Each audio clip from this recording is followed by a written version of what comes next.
Para compreendermos se Jesus foi um rabino, precisamos começar mergulhando no contexto histórico, religioso e cultural do primeiro século da Era Comum.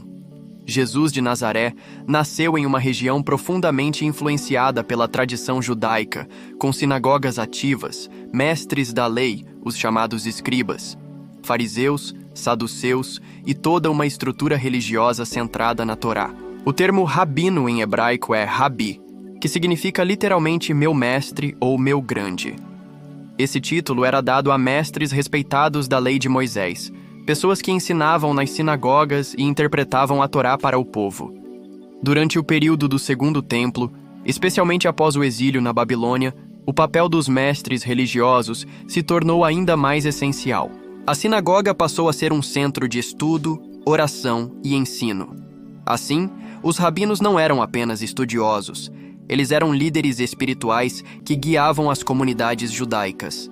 Nos evangelhos, Jesus é chamado de Rabi diversas vezes.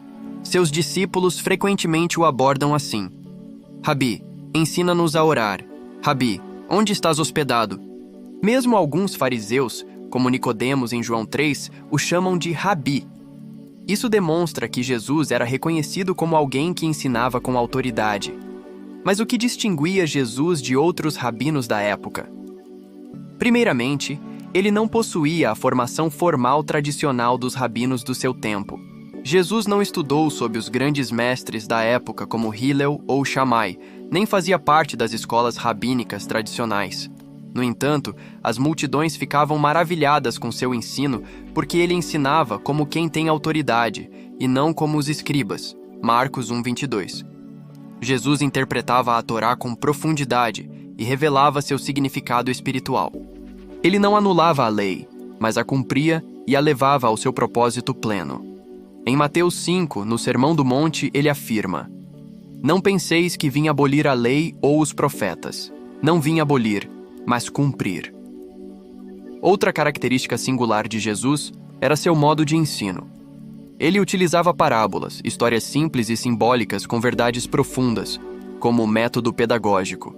As parábolas eram acessíveis, mas também desafiadoras, convidando os ouvintes a uma reflexão mais profunda. Jesus também tinha discípulos como qualquer rabino do seu tempo. No contexto judaico, ser discípulo, hebraico, talmid, significava viver com o mestre, imitar seu comportamento, aprender sua interpretação da Torá e aplicar seus ensinamentos na vida cotidiana.